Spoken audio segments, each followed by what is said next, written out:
My connection here to Puerto Rico started 40 years ago when I served here as a missionary. Manuel, me llamo Ron. Hurricane Maria is what drew me back and the work that was needed to be done here. Everybody brings something different to the table, and then all together and combined, we can accomplish a lot. Yo estaba tratando de sacarlo.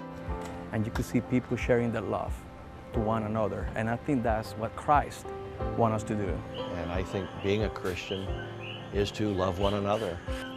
But I think each of us need to do what we can to serve one another.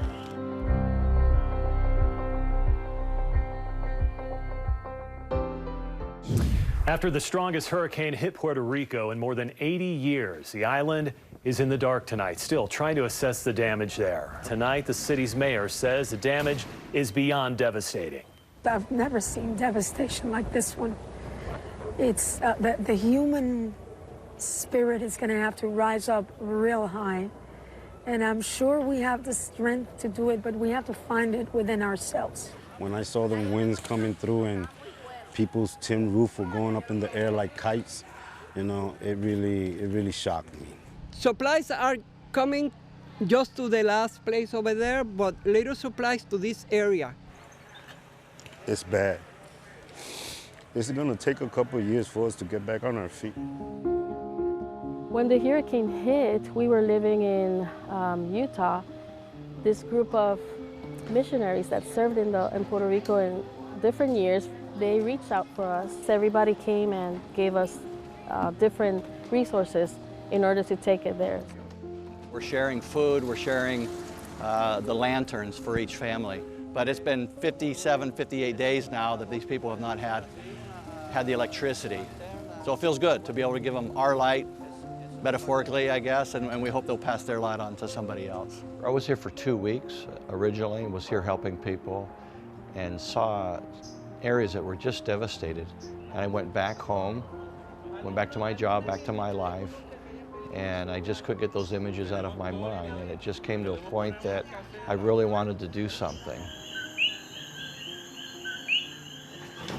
So I decided to leave my career, found somebody to watch my home, and came down here full time. All I need is food and water and a place to sleep at night, I guess, and kind of been living out of my suitcase for, feels like it, for 2 years. Buenos dias. When I first got here, the real challenge was how to help so many people and not having the resources to help a lot of people at one time. We've seen the progress, of course, but there's still so many people in need and so many people that have not gotten the help. Sí, termina de clavar todo ahí. And so I had to kind of step back and be satisfied with helping one person at a time. No, this is great. I'm so glad you guys came today. There are so many people here on the island that have helped. My name is Miguel Rodriguez. I am Bishop of the Ward of Humacao from the Church of Jesus Christ of Latter-day Saints. Bishop Rodriguez is like a brother to me. I lived with them for 9 months. They gave me a place to stay, and he has been very instrumental in this work on the island. Basically, we work with the roof, building roof, for the people that has damage from the hurricane. And he doesn't consider himself only the bishop of members. He's a spiritual leader for all of Humacao. And so he reaches out beyond members. I can see people suffering, and it's hard to me to see that, no? Sí, porque en ese no pueden estar caminando. He's the first guy out there wanting to help. We are a team. We are a great team to try to help the people. A couple of months after the hurricane, we wanted to keep helping, but the resources were getting low. So all of a sudden, the FEMA program, FEMA called us and wanted to join forces with us and explaining that they were doing this new program called Valor. Valor was born from the complexities of Hurricane Maria, and it was how can we utilize and help those organizations that either have inherent knowledge of the island or have a large workforce that wants to come in and help. And what that did was allow volunteers to order materials through FEMA. Okay, súbelo un poco. And so to have that material available to repair roofs was wonderful. Early on in this process, once we started to build roofs, we needed a place to put material. The only build which doesn't fall apart because the heat of the Maria is this one. Vamos a ver si lo necesito a frente. The group had 5 semi-truckloads of material and we had no place to put it. And the night before I talked to Bishop Rodriguez and he had no idea yet, and he was really worried at where and how and what we were going to do with this lumber. A sleepless night, and him really praying. And I talked with Antonio, and I say, Antonio, you don't know me, but I need a big help for the people here in Puerto Rico. I need a big space for a lot of merchandise that we have it. They asking for some place to put all the material to impact the people. And I say, of course. And he said, well, if the merchandise is for help the people here in Puerto Rico, you don't pay nothing. I'm gonna do it free. We use this warehouse to take care about and give to the people. Second, I always said, God has a plan for us. And what's a miracle? God put this privilege in our hand. I think it's important for us every day to think about how we can serve others in a very small way.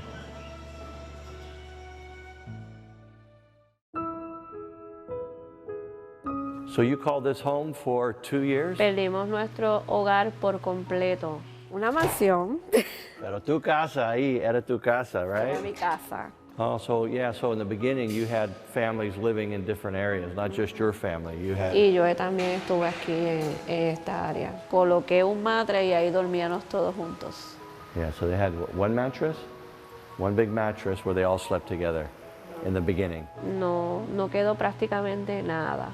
Lo único que tuvimos fueron nuestras mochilas de emergencia, que siempre las tenemos preparadas. Con eso fue lo único que nosotros nos quedamos.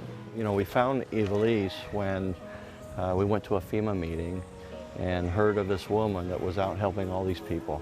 And yet they're living in a community center and their roof is torn off and they've lost everything. And all she's doing is worrying about other people. So when I met her, we put her up to the top of the list. Y entonces pues decide ayudarme junto con el obispo Miguel para entonces y otras personas que vinieron de Estados Unidos con él para entonces ponerme el techo. La cocina es de ustedes son los...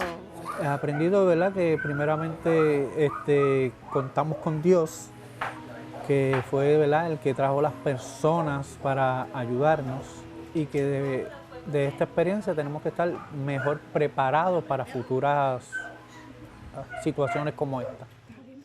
This is kind of a cool area. Efren, he's the father, and he loves having family close.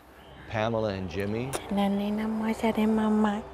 are another young couple that lost their home, and when the hurricane hit, tore the house away. So the house is somewhere in Miami or somewhere. We're gonna have the kitchen right here. A lot of the houses we found were through community leaders. Bishop Rodriguez asked Ron to come with the volunteers to rebuild the roof from the house. And so I think the church, through their humanitarian efforts, had purchased the wood and material and dropped here. When my dad called me and gave me that notice, I was sitting on my sofa and I just started crying because I was praying God, asking him to send us some help, please. And the answers come too fast that day. Because in 2.5 days, repair all the roof. I think this was Jimmy's real first home to get into, especially as a married couple, and to be able to get in and start their family. They have a brand new baby, and so it's really neat and satisfying to see that we are able to help to do that.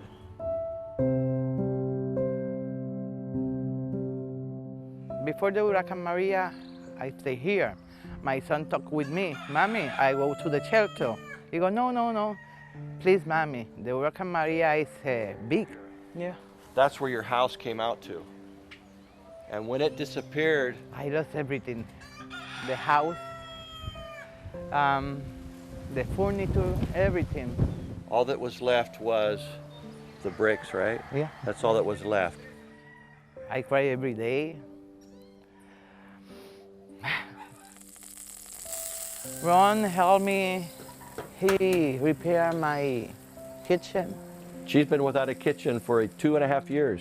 Most people, when we come to their home, it's just like a stranger comes knocking on the door going, we're here to help you, right? To put a roof on your house. And they're like, really? And it's not gonna cost you anything. We've got materials from FEMA, and we got volunteers that will come and help. As we start to run out of work, we go back in and talk to community leaders and find out what houses still need. Now I have a little studio. This is my house. My house is your house.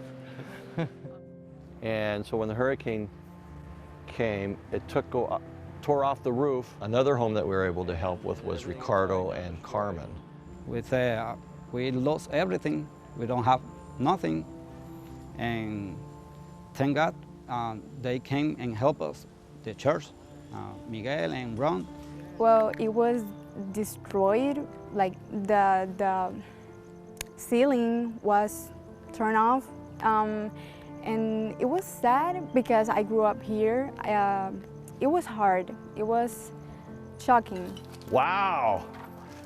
No lo he visto. Here is the living room, the kitchen. People really take pride in having a home, and so it's really difficult when a hurricane rips your life apart, tears the roof off, and you don't have your home. It's a little house, but it's a good house. That's what we want to go back to our house. He works long hours as a mechanic, and so after we got his roof built, my cars just keep falling apart. We're driving old used cars, and he says, just buy the parts and bring them over and I'll fix them. Y las dos están dañadas, pero una es la que está sonando un poquito. Mira aquí. I say, God used me to help other people, and I do it like every one of them. I can't wait till we have a car that I don't have to bring to you. So we just really love and appreciate that he's giving the way that he can. Ricardo, I just love this man because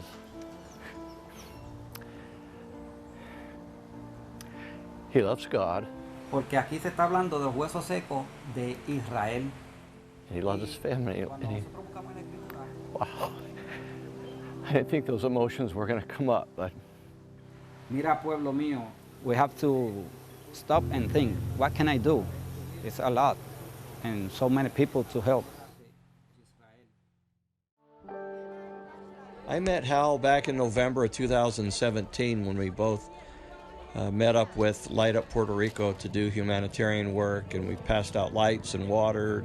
Well, I ended up here just because I was a former missionary here and was advised of just the need. And when I seen this opportunity to help it and to be able to come was, to see the people that I grew to love 33 years ago and be able to come back in some way and serve again was just something I had to do.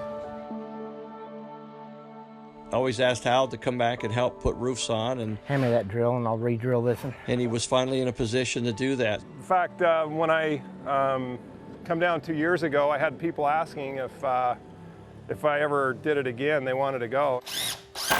We had just asked him that if when he did a service project again, that we'd really, like to be considered for that, because that's something that we really wanted to do. Being able to bring a couple members of my family along and friends to experience what I was able to experience on a smaller scale It means the world to me. Do you want to put a board across there, up and down? This family that we're helping with Hal's group, her name is Nilda Fletcher, and she's the grandmother. She has lived upstairs for a long time. The amount of work that we're doing just today will almost dry this house in so that they can start finishing the inside and have their home back. It'll be a great day when Nilda gets to move upstairs and be back into her home. Providing service helps everyone. Everyone grow, everyone appreciate, brings humility. A lot of different things come from service. You know that you need to be grateful for what you have. And to come down here and to see these people and how humble they are. It's every bit as rewarding today.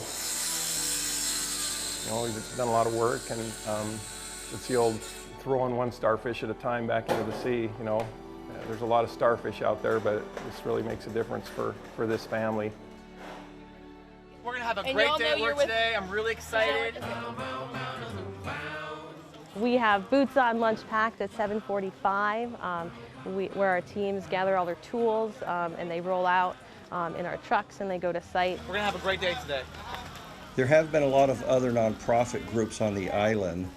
One of them is All Hands and Hearts Foundation. All Hands and Hearts is a nonprofit organization that focuses in disaster relief. You know, I was down here a few months after the hurricane with another organization, and I just fell in love with this place. I love the culture, I love the people. Can someone spot the ladder for me? When a disaster happens, it takes a really long time for communities to recover. But yeah, we find once the next disaster happens, people tend to forget about the people that are still hurting, that still need help. And so that's why I love All Hands, is that we come early and we stay late, focusing on the areas that are leaking currently. So one of our scopes of work is concrete roof repair. I think with these we're going to put crack fillers. So that involves basically scraping up old sealant, finding the cracks where the water's leaking through. So yeah, you can clear this, you can clear that. You know, there have definitely been some challenging days, but seeing the homeowners' reaction to what we can do to help them out just makes it all the more worthwhile. Little by little, we'll get there. I think a lot of us all want to have some intrinsic value in our lives, and I think service and being able to give back fulfills that a lot. This is what I used to do for a living. I was a framer for over 10 years in Utah and Washington, and so it's what I love doing, it's what I enjoy doing. I've got a lot of experience, so when I found out Ron had a project like this, I jumped on it. I figured I could help out, use my skills a little bit. Well, actually, I found out about Ron through Ron Batt that he's doing humanitarian help for the people that lost their houses. So he invited me to come over and do any help. So this one was a family that they've been in this house for generations, and then Hurricane Maria completely ruined the roof, everything. He and his sister, who has mental health issues, they moved to another place and they didn't think they'd ever come back. And Ron and the Hales and Hearts Foundation kind of came in and decided that it was a project they could take on, and so we've been here trying to get it fixed up for them, so give them a chance to come back to where their home is. It's a nice feeling, you know, when you are able to help others in need. So it's like a Jesus Christ like life, you know, that he came over among us to help others, not to help himself, to serve others. Puede subir madera. Service will always take sacrifice, but I think as Christians, that's what we've been asked to do, is to serve one another, love one another, and it doesn't matter what the magnitude is. It's always serving. So I'm very grateful for that, because we are doing something for somebody else, and that's what we believe, you know, in the church, that we need to help others. Bien, amable. And that's a good feeling, you know, help others in need.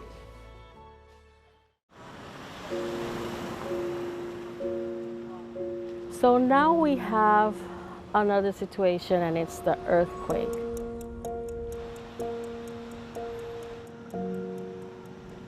During the hurricane, you know that for 13 hours, you're gonna have the winds and the impact directly. After that, you're safe, pretty much safe. Now for the earthquakes, it's different. People are wondering when is the next one. They are scared all the time. We were sleeping, and then the house started shaking this way, and then suddenly it went like that, you know, like collapsed down. And that's when we saw the church come down and the other house come down, and then we came in here and then we saw our house. We don't know if we're gonna get help or we're not gonna get help, or if somebody's gonna come and put it together, or what will happen, we don't know. This right here revived Hurricane Maria for a lot of people.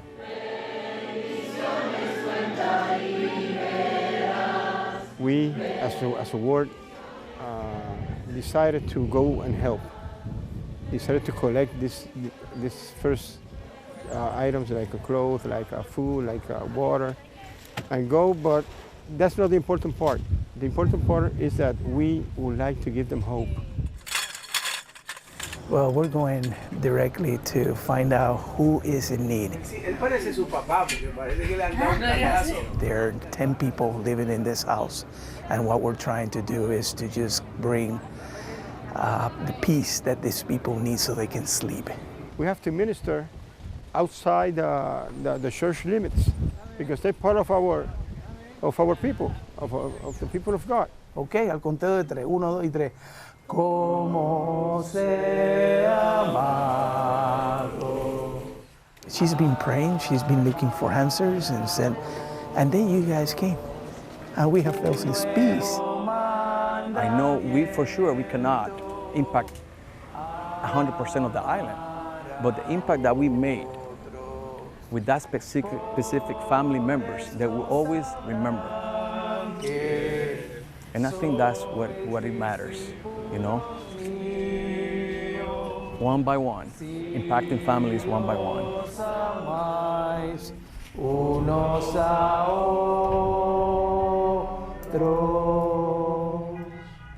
We want to follow the Savior's step. That was the first thing, and that's what he always taught us, to forget about yourself and just go and help. His atoning sacrifice